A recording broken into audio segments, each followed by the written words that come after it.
यह एक ठंडी शरद ऋतु की शाम है, 4 जुलाई 1969 को, और कैलिफोर्निया के वैलेजो के शांतिपूर्ण setting blue rock springs park में एक दुर्भाग्यपूर्ण अपराध द्वारा तोड़ दिया जाएगा।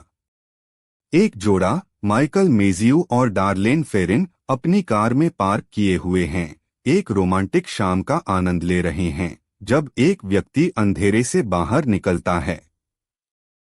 हत्यारा, बाद में ज़ोडिक किलर के रूप में जाना जाता है, वाहन की ओर बढ़ता है और एक पल के लिए जो उत्तरी कैलिफोर्निया में रहने वाले लोगों की यादों में चिपका जाएगा, वह एक बारिश की गोलियों का हमला करता है।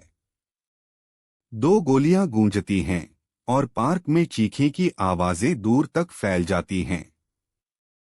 पीड़ित एक पूल में खून से लथपथ पड़े हुए हैं, उनकी जिंदगी एक क्षण में टूट जाती है। जब अंधेरा सुबह की रोशनी में बदल जाता है, तो जांचकर्ता घटना के घटनाक्रम को इकट्ठा करने के लिए छोड़ दिए जाते हैं। दृश्य एक अनसुने भयानक है, जिसमें गोलियों के केसिंग्स ग्रेवल पथ पर फैले हुए हैं और पीड़ितों के कपड़े फटे और खून से भिगोए हुए हैं। पार्क की शांतिपूर्ण सेटिंग अब एक दूर की याद बन गई है, जो 2 लोगों के द्वारा बेरहमी से हत्या की वास्तविकता द्वारा बदल गई है। पेड़ जो एक बार हवा में लहराते हुए थे, अब चुपचाप गवाह हैं, उनकी शाखाएं गोपनीयता के भार से भारी हैं।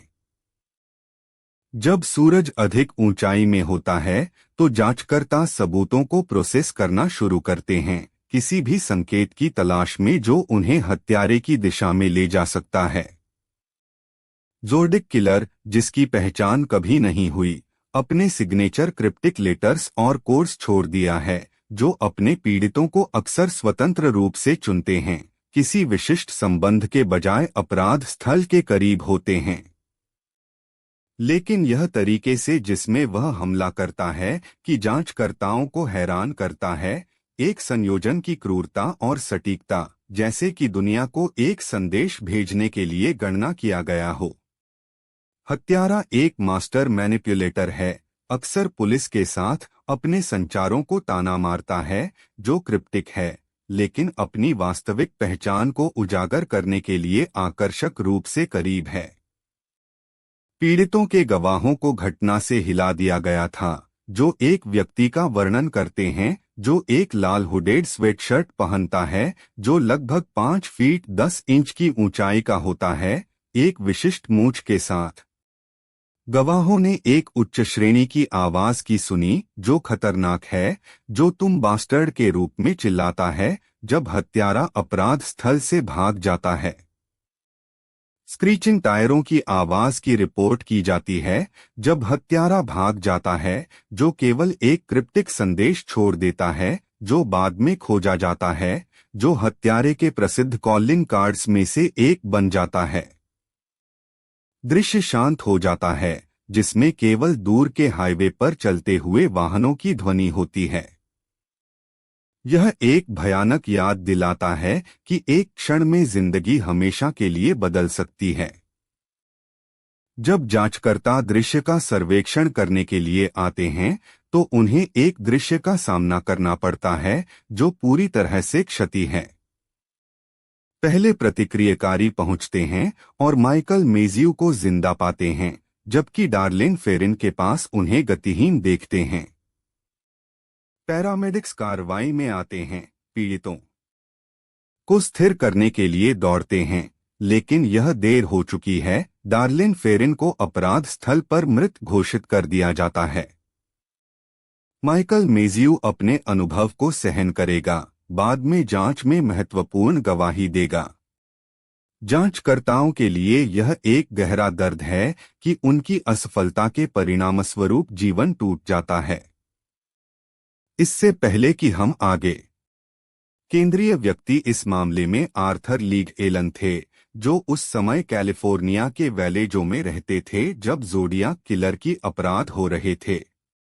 एलन एक 39 वर्षीय पूर्व अपराधी थे, जो बच्चों के साथ दुर्व्यवहार के आरोप में दोषी ठहराए गए थे। उन्होंने एक स्थानीय शरीर की दुकान में काम किया और एक पत्नी, बेटी और एक छोटे बेटे डोनाल्ड के साथ रहते थे।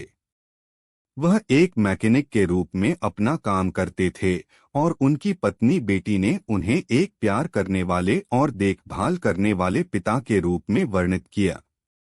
वह एक बिट ऑफ लोनर थे और उनके पास एक शांत और अनुमानित व्यक्ति के रूप में एक प्रतिष्ठा थी जो अधिकांश समय खुद को अलग रखते थे। हालांकि जिन लोगों ने उन्हें जानते थे वे उन्हें आकर्षक और पसंदीदा व्यक्ति के रूप में वर्णित करते थे। वह स्थानीय पूल हॉल में नियमित रूप से जाते थे और अन्य ग्राहकों के बीच बहुत प्रसिद्ध थे। एलन ने एक स्थानीय शरीर की दुकान में काम किया और उनके पास अपने हाथों के साथ काम करने की क्षमता के लिए एक प्रतिष्ठा थी। जिन लोगों ने उन्हें जानते थे वे उन्हें एक बिट ऑफ लेडीज मैन के रूप में वर्णित करते थे और उनके पास जीवन भर कई अवैध संबंध थे। उनके प्रशंसकों के बावजूद एलन एक समर्पित पिता और पति थे और जिन लोगों ने उन्हें जानते थे वे उन्हें एक प्यार करने वाले और देखभाल करने वाले परिवार के सदस्य के रूप में वर्णित करते थे। वह एक जिज्ञासु पाठक थे और विशेष रूप से जादूगरी और जादूगरी के अभ्यास में रुचि रखते थे। एलन को हथियारों के प्रति भी एक विशेष आकर्षण था और अक्सर सार्वजनिक में हथियार लेकर देखा जाता था। उनकी व्यक्तिगतता की एक चीज जो उन्हें आकर्षक और संबंधित बनाती थी वह थी उनकी जमीनी और बिना किसी निर्णय की भावना। वह एक मजाकिया व्यक्ति थे और सामाजिक स्थितियों में अक्सर जीवन का केंद्र थे। हालांकि जिन लोगों ने उन्हें अच्छी तरह से जानते थे वे उन्हें एक अत्यधिक निजी और गोपनीय व्यक्ति के रूप में वर्णित करते थे। वह लोगों को प्रभावित करने के मास्टर थे और अक्सर अपनी आकर्षण का उपयोग करके दूसरों से जो चाहते थे उसे प्राप्त करते थे। उनके प्रशंसकों के बावजूद एलन को एक वास्तविक संदिग्ध के रूप में देखना मुश्किल था जो उनकी वास्तविक व्यवहार को छुपाता था। एलन के संबंध दूसरों के साथ एक प्रबंधन और नियंत्रण की नींव पर बने थे। उन्होंने अपने जीवन में कई महत्वपूर्ण व्यक्तियों के साथ निकट संबंध बनाए जिनमें से एक स्थानीय पुलिस अधिकारी जॉन लिंच और एक करीबी दोस्त लैरी कैन थे। हालांकि जिन लोगों ने उन्हें अच्छी तरह से जानते थे वे उन्हें अत्यधिक पागल और क्रोध के प्रकोप के प्रवण के रूप में वर्णित करते थे।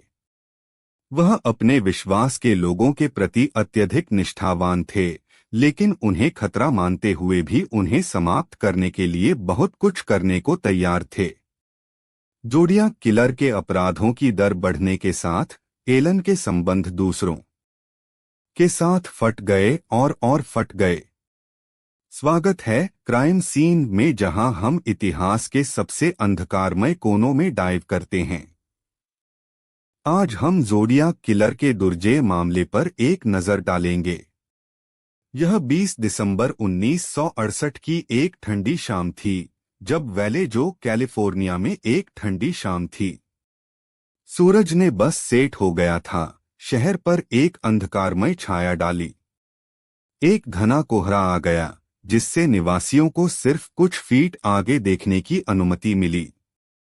जिस अपराध की घटना की शुरुआत हुई वह महीनों पहले शुरू हुई जब स्थानीय समाचार पत्रों में एक अजीबोगरीब पत्र और कोड शुरू हो गए। लेखक जो जोडियाक किलर होने का दावा करता था पुलिस को क्रिप्टिक संदेशों और आगामी हिंसा की चेतावनी के साथ परेशान कर रहा था। पत्रों का जारी रहने के साथ पुलिस को कोड को तोड़ने में असमर्थ था। मीनटाइम किलर का मोडस ऑपरेंडी रहस्य बना हुआ था।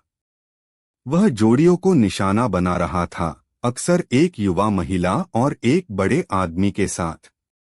उस दिन की शाम को डेविड फाराडे 17 वर्ष और बेटी लू जेनसन 16 वर्ष ने ब्लू रॉक स्प्रिंग्स पार्क में एक सुरक्षित प्रेमी रोड पर प्रवेश किया। कार में एक टेल लाइट टूटी हुई थी और जोड़े ने इसे ठीक करने के लिए रुक गए थे। लगभग 9:10 बजे एक आदमी ने एक काले निर्वाचन अधिकारी के हुड से अंधकार से निकलकर एक .22 कैलिबर पिस्तौल लेकर प्रकट हुआ। उसने कई गोलियां चलाईं, जिससे डेविड और बेटी लू को चोट लगी। डेविड की मृत्यु तुरंत हो गई, जबकि बेटी लू को पीछे में गोली लगी और जल्द ही मर गई। फिर किलर ने शांति से अपने इंतजार कर रही कार में वापस चला गया और तेजी से दूर चला गया। इस अपराध का सबसे हैरान करने वाला विवरण यह है कि किलर ने अपने कॉलिंग कार्ड को मृतकों के पास जमीन पर छोड़ दिया, जो कि जमीन पर जेड के अक्षर काटे गए थे, साथ ही एक क्रॉस और एक सर्कल। यह एक सिग्नेचर था जो भविष्य के अपराध स्थलों पर दोहराया गया, जिससे पुलिस और सार्वजनिक को एक अनिश्चितता और डर की भावना के साथ छोड़ दिया। दृश्य एक भयानक प्रमाण था कि किलर का कैलकुलेटिंग और सिनिस्टर प्रकृति थी। तथ्य यह है कि उसने जमीन पर अपने सिंबल को काटने के लिए समय लिया। उसकी मनोवैज्ञानिक प्रेरणाओं के बारे में बहुत कुछ कहता है। उन क्रिप्टिक चिन्हों की छवि हमारी जांच को हमेशा के लिए याद रहेगी। 4 जुलाई 1969 की सुबह के घंटों में वैले जो पुलिस विभाग को एक अजीब अपराध स्थल के बारे में सूचित किया गया था, जहां एक जोड़े को गोली मार दी गई थी और हत्यारे ने एक संदेश छोड़ दिया था, जो बाद में ज़ोडियाक किलर से जुड़ा एक संकेतक सिंबल था। पुलिस ने जल्दी से प्रतिक्रिया दी, क्षेत्र को सुरक्षित कर दिया और सबूत इकट्ठा किए, लेकिन उन्हें पता नहीं था कि वे एक बहुत ही सोच विचार करने वाले और बुद्धिमान व्यक्ति के साथ काम कर रहे हैं।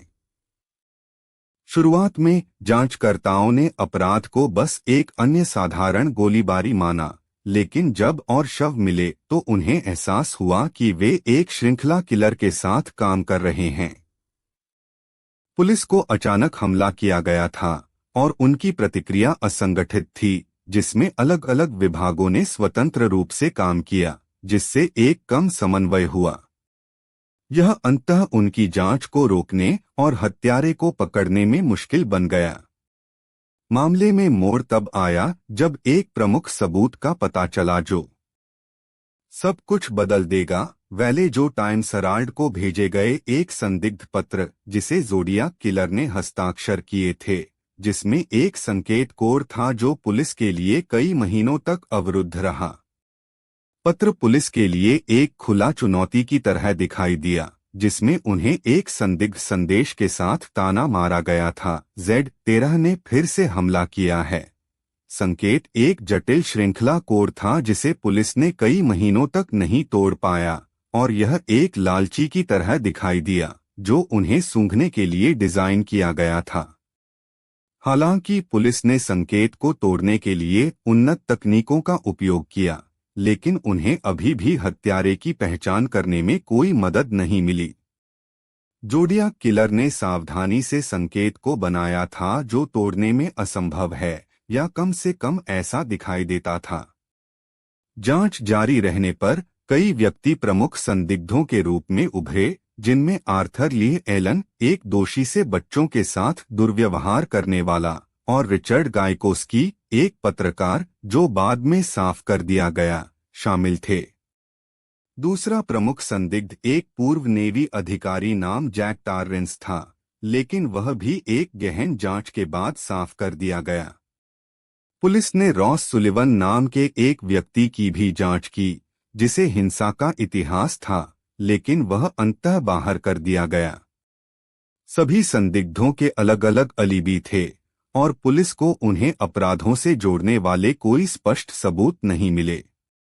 ज़ोडियाक किलर ने अपने पीछे के पथ को अच्छी तरह से ढक दिया था, जिससे कोई स्पष्ट संकेत या फॉरेंसिक सबूत नहीं छोड़ा।